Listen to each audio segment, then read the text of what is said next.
नमस्कार, मैं हूं आपके साथ मेनका चौधरी और आज बात होगी सीएजी रिपोर्ट यानी कि कैग रिपोर्ट की, जिसने दिल्ली में सियासी पारा हाई कर दिया है।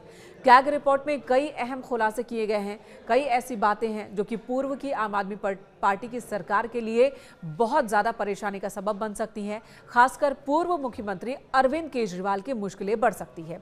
3 महत्वपूर्ण बातें जो इस वक्त मैं रखने वाली हूं। पहला, शीश महल का जिक्र है। इस रिपोर्ट में साफ साफ लिखा गया है कि सीएम आवास की मरम्मत पर बेइंतहा खर्च किया गया।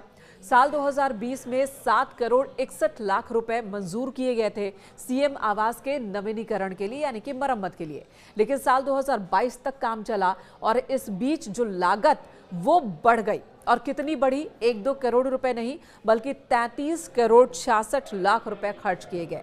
कहा तो लगभग 7 करोड़ रुपए में काम हो जाना था, लेकिन 33 करोड़ से ज्यादा रकम सीएम आवास के मरम्मत पर ही खर्च कर दिए गए, और वो भी तब जब देश कोरोना से जूझ रहा था। दूसरी बड़ी बात जो कि पूर्व मुख्यमंत्री अरविंद केजरीवाल के लिए बहुत ज्यादा परेशानी खड़ी कर सकती है, वो है शराब नीति से जुड़ी हुई। कैग रिपोर्ट में भी ये साफ साफ लिखा गया है कि शराब नीति की वजह से सरकार को 2000 करोड़ रुपए से ज्यादा का नुकसान हुआ। कैग के रिपोर्ट में यह बात साफ साफ लिखी गई है कि जो आबकारी नीति अपनाई गई उसमें बहुत सारी गड़बड़ियां थी।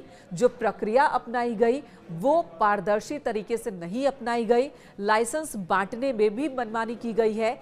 एलजी ने जो रोक लगाई थी उन रोक को भी नहीं माना गया आम आदमी पार्टी की सरकार की ओर से, और मन माफिक फैसले लिए गए हैं।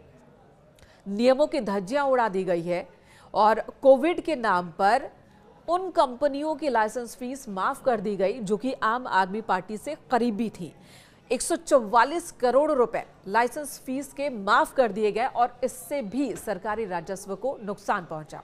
और जो तीसरी बड़ी बात जो इस रिपोर्ट में है वो दिल्ली की जनता से सीधे सीधे जुड़ती है, और वो है प्रदूषण को लेकर। कैग की रिपोर्ट में यह खुलासा है कि दिल्ली में प्रदूषण नियंत्रण और पार्किंग विकास शुल्क में भी अनियमितता बरती गई है आम आदमी पार्टी की सरकार के दौरान। यानी कि अरविंद केजरीवाल जब मुख्यमंत्री थे तब ऐसे फैसले लिए गए जिसकी वजह से पर्यावरण को लेकर जो काम किए जाने थे वो काम नहीं हो पाए हैं। वहीं पार्किंग विकास शुल्क में भी गड़बड़ी की बात लिखी गई है। साथ ही सरकारी बसों का जो प्रदूषण सर्टिफिकेट उसमें भी गड़बड़ियां पाई गई हैं। जिन बसों का प्रदूषण सर्टिफिकेट लिया जाना था नहीं लिया गया, यानी कि वहां पर खर्च नहीं किया गया, बसों की मेंटेनेंस पर खर्च नहीं किया गया है।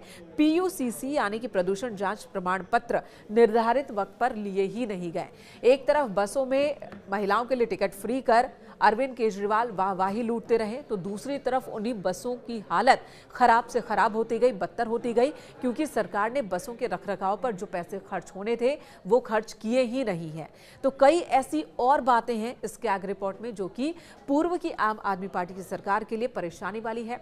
और अब बीजेपी और ज्यादा हमलावर है। बीजेपी कह रही है कि यही वजह है कि आम आदमी पार्टी की सरकार के दौरान ऑडिट काम को पूरा नहीं होने दिया जा रहा था, उसमें लेट लतीफी की जा रही थी और कैग की रिपोर्ट को टेबल नहीं होने दिया गया।